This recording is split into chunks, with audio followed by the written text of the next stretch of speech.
All good in the sound in the back? Good deal. Coach, whenever you're ready. Hello, everyone.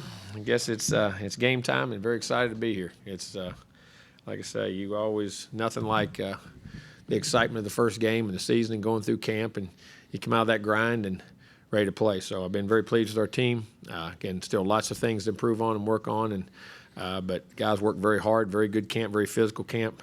A lot of things, offense, defense, and special teams we got in as far as schemes and going against each other, great competition throughout the month, and that's one of the things I love within the positions of offense against offense. I mean, position battles, but also battling against each other and getting each other better, and getting against high quality people on each side of the ball, and that's the way you get better. So I'm very pleased with that process, and anxious to watch us get out and play a game, do things. Now we got a great opponent, Kent State. Kent State was marvelous last year. What they did, only played 4 games, but man, they averaged almost 50 points a game. 48-something a game. Dynamic on offense. Quarterback is back and very, very good player. I mean, you can see him play. I mean, makes very, very, very good decisions, accurate with the ball. Really athletic guy, too. You think of a pocket guy and throws it that well, and all of a sudden, man, he breaks down and runs, and you say, well, you can't get him on the ground. He's making plays. He's running yards.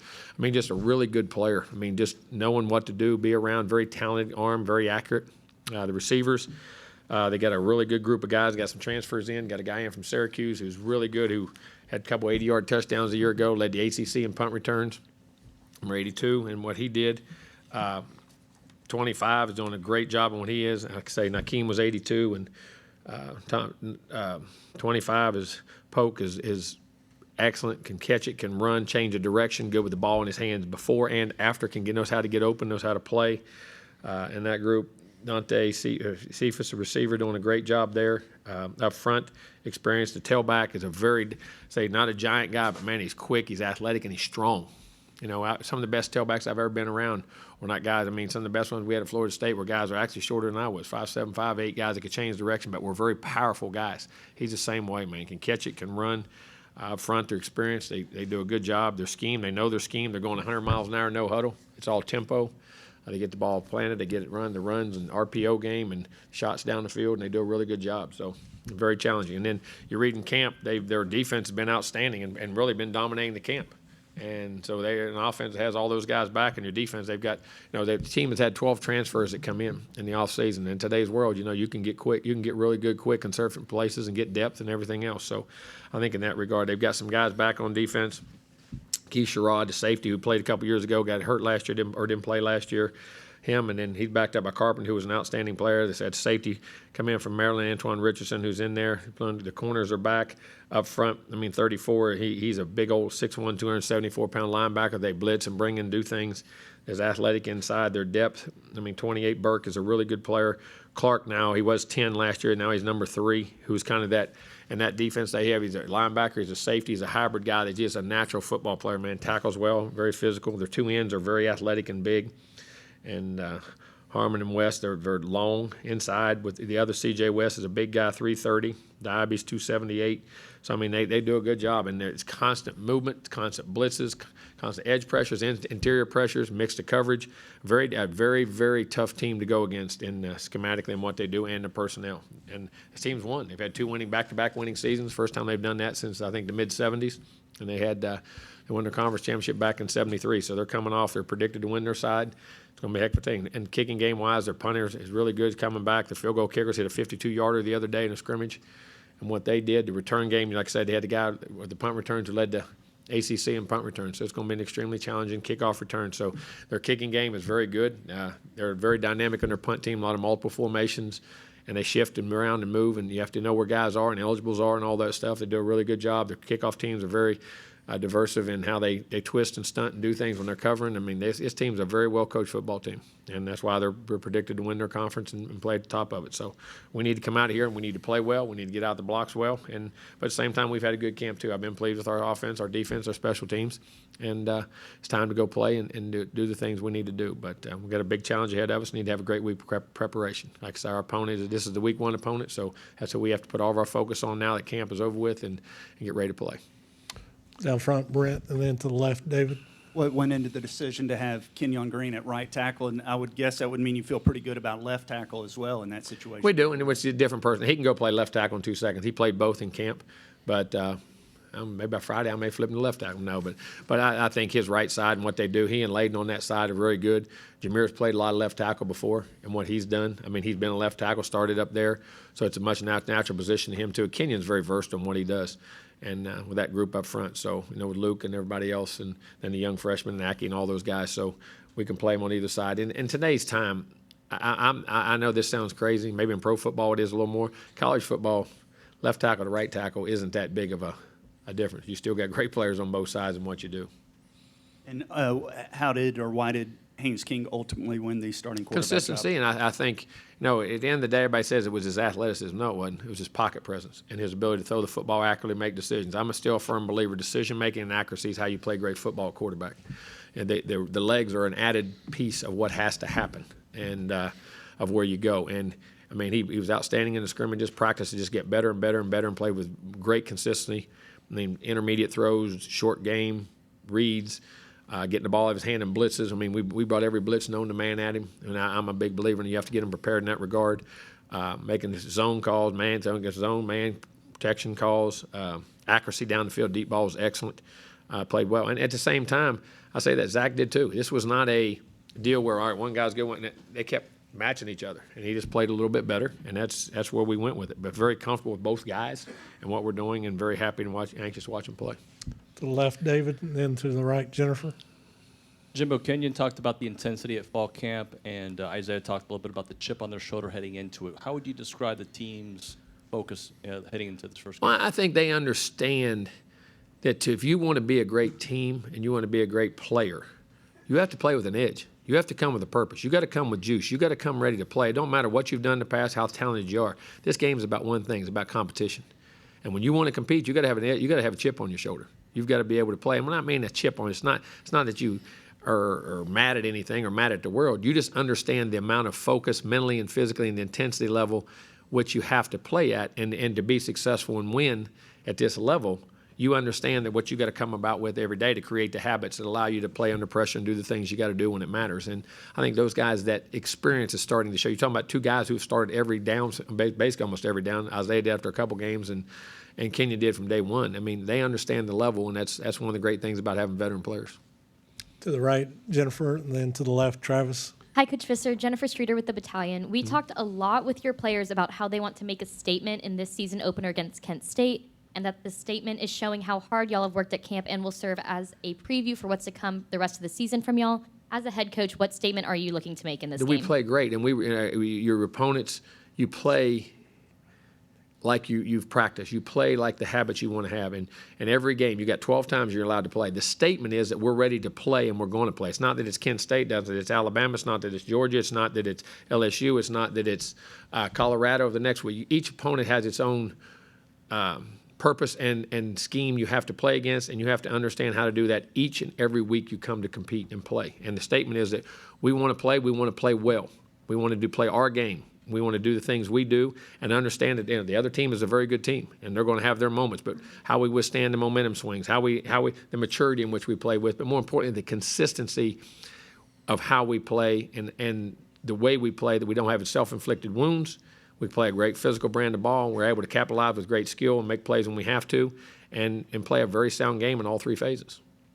And then on an unrelated note, we've heard a lot about King's speed. In your eyes, how fast would you say he is, and any chance you could pull out that speed from avoiding the Gatorade bath and beat him in a race? I don't know. He may catch me. But no, he's athletic. I mean, we always hear every time. I mean, there's a lot of guys out there that can really run. When a quarterback runs, when you get a real fast one, it's different. Hey, there's a lot of guys in our team can run, and he's one of them. And he has good athleticism. I mean, I don't clock him. Like I said, I hope he's fast enough to outrun the guys chasing him. To the left, Travis, and then Christy. Hey, Coach, was there any rhyme or reason why Tuesday was the time you had the conversation? Was there something that they did that pushed King over the top right then? Quarterback announcement. Yeah. Well, we'd had our final scrimmage on Sunday, and we're going into starting to do some things and where we wanted to be. And I thought the answer, like I said, I'll know when the answer is there. And after that amount of time, that amount of practice, I felt very comfortable, and our staff felt very comfortable that was the decision we were making. I think the quicker we could make that decision as far as once we knew, then allows those guys to adjust and see the things and the roles in which we want to play. And then status of Michael Clemens and McKinley Jackson for. Both their guys say they're dealing with the schools things. I can't speak about those right now, but that status will keep you updated as we go, as we hear from them. To the right, Christy, and then to the very back, Tyler. Coach, after I'm sorry. Oh, there you. I'm sorry.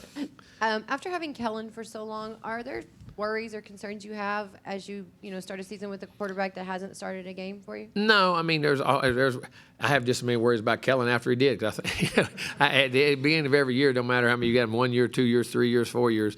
I mean, sometimes what does a guy going to put too much pressure? Is he going to try too hard? I mean, and I know that sounds crazy, but I've done it long enough that no matter what the first games are, there's always those jitters, there's always those concerns, and you want to dot your I's and cross your T's as a coach to make sure you've done everything possible to put him in the best position to be successful. So, no, I don't. I feel very comfortable about his preparation, the way he's played. But at the same time, it's still first games. And I hate to say it, if I was coaching Joe Montana or Tom Brady, I'd still be nervous. I mean, it doesn't matter. I mean, it's just what you have. So you've got to trust your coaching, what the young man has done in camp and what you can do as a team. So it's those regards. Goes back behind the lights, Coach Tyler, and then to the right, Battalion. You talked about the challenges that Kent State, brings. What do you need to see from your team in order to have a successful week one? We're going to have to play with great intensity, with great focus, with great discipline on our assignments.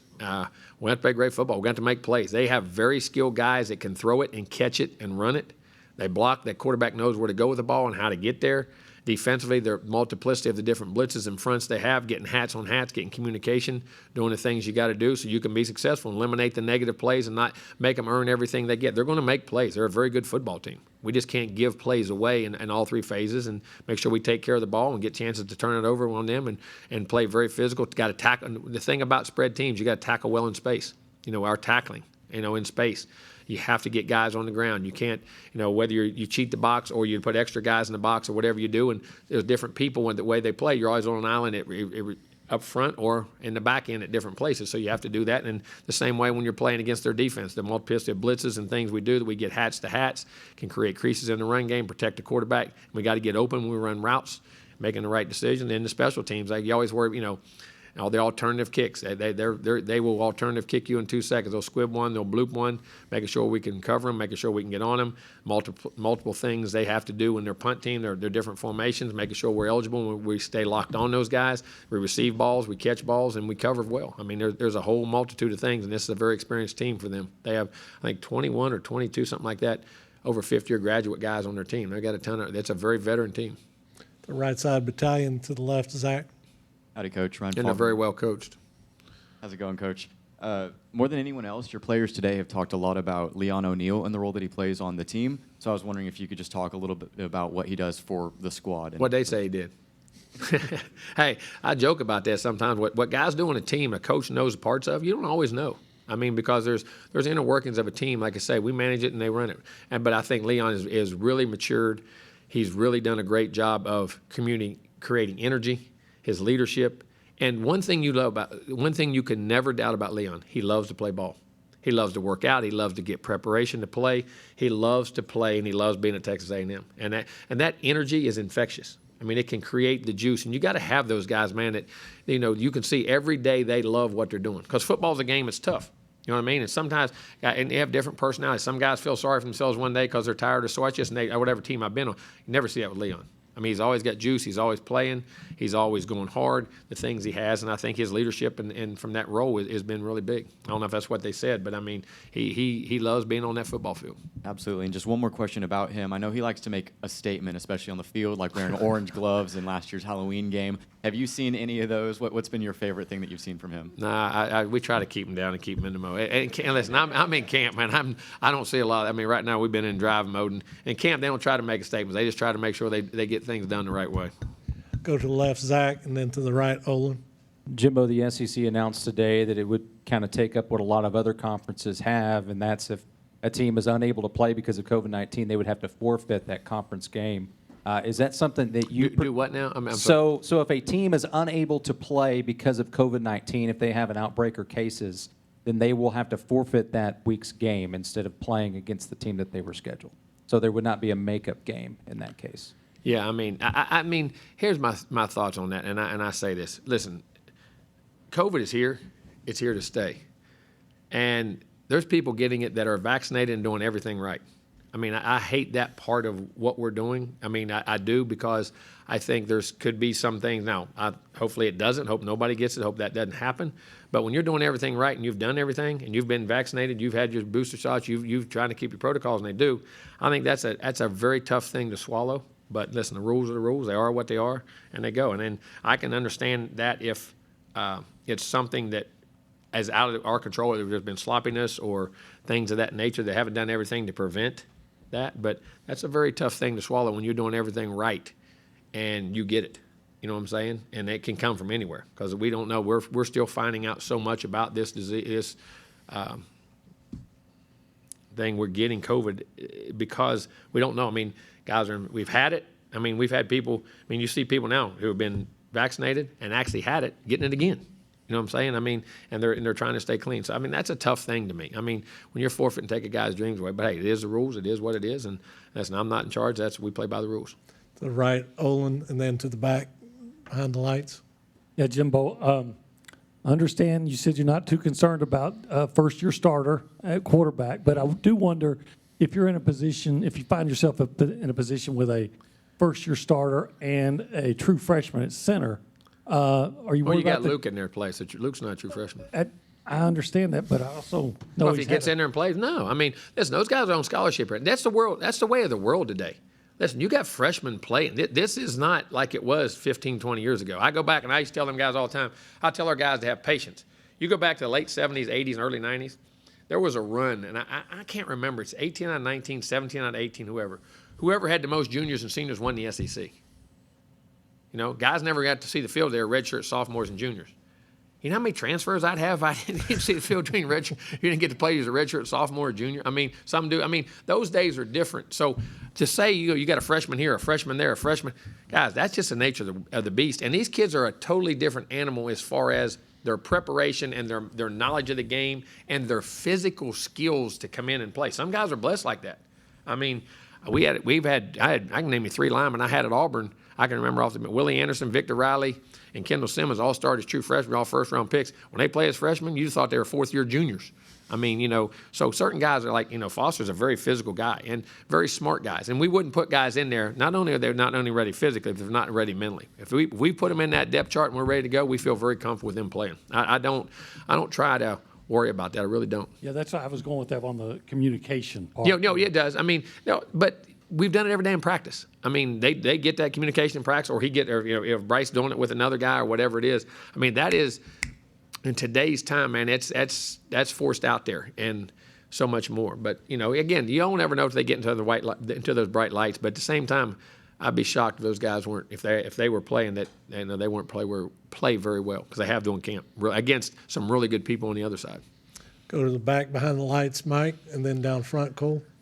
Coach, when you have a young quarterback starting his first career collegiate game, how important is it for the veteran playmakers around him to kind of step up and make his job? Well, I think that's a given. I think that's, they have to be where they're supposed to be, do the things they got to do, get open, and allow him to get in his groove and play his game, and that's always very important. I mean, there's no doubt about that, and that's their responsibility, just like they went through it. So, hopefully they'll do that and play well, which, from camp, I think we will. Time for a couple more down front, Cole, and then to the left, Travis. Hey, Coach. Just you have a new 12th man in Connor. What did you see from him, and what was the exact things that made him stand out as the true recipient? First and foremost, when you're talking about the 12th man, you're talking about an outstanding human being. I mean, you're talking about a guy who stands for all the right things about what's right, him as a human being, the way he does things, the character he does things with, the quality things, the understanding of who the 12th man is and what the history of it is, and all the traditions and all the things that go on, and they truly love Texas A&M, first and foremost. And secondly, a guy who comes to work every day on special teams. And remember, he was a scholarship guy that left a scholarship to come here to walk on because he wanted to be at Texas A&M. And it's always been a kickoff guy or something like that, but the special teams world, there's some other guys, just because they don't cover a kickoff, who snaps the ball each and every play. There's not a guy more vital on our team. Have you ever heard his name? Nope. That means real good things. Like, I hate to say that. When you're a long snapper, when you don't hear his name, that's a good thing, because that means it's not a bad snap, it's not a bad situation, and that's only bad. And like I told him, and I'm gonna tell you what, I've been around him a long time. That guy's as good as anybody I've been around snapping the football. His accuracy, his snaps, the things he does, and then the way he represents himself. And I'm gonna tell you this: he brings an infectious energy to practice every day. He's got juice. He's fun to be around. He's always in a good mood. He affects the other guys in a positive. So I can't think of a guy who's a very high character person.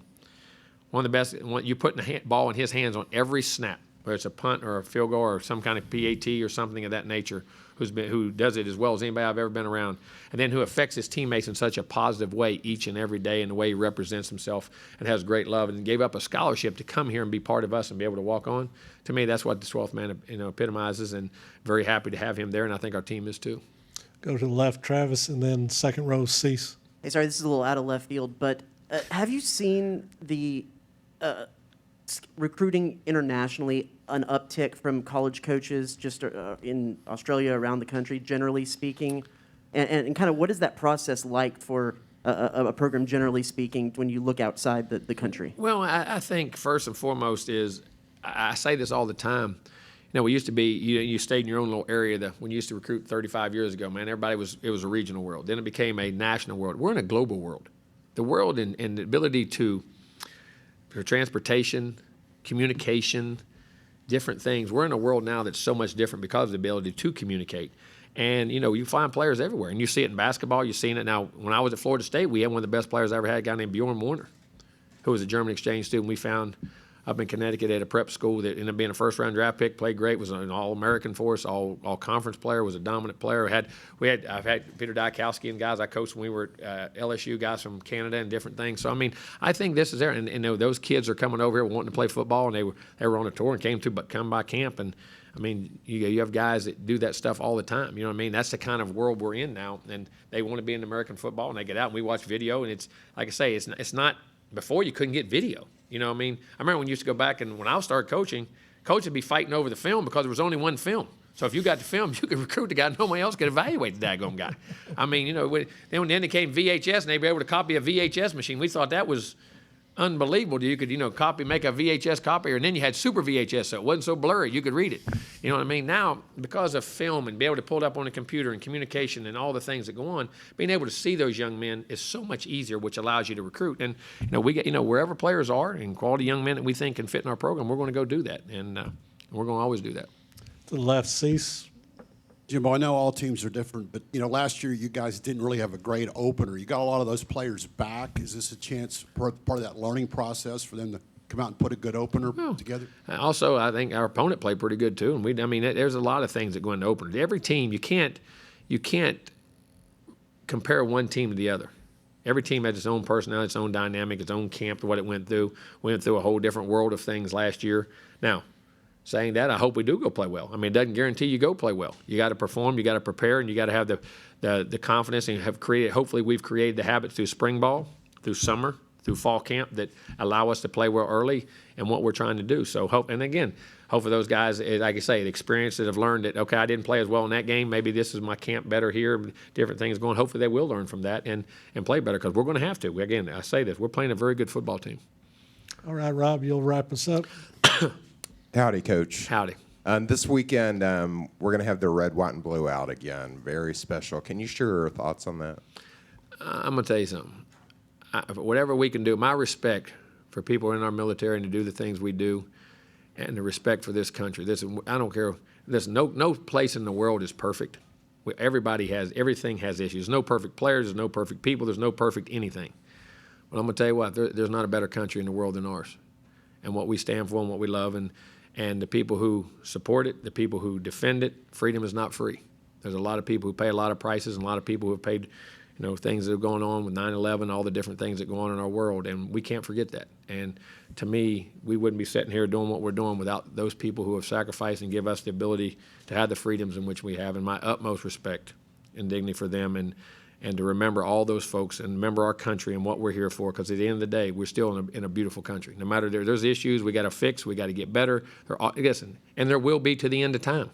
It's like a team. There's no, like with my team, no matter how much I coach it, how much I do it, there's always going to be something that can get better. And there's always something that needs taken care of. There's always somebody that got, I got to give more attention, to help out. That's just the way the world is. But we're in a great place, and I think we must always remember that and remember where we are and the people who have allowed that to happen. And my utmost respect for those folks.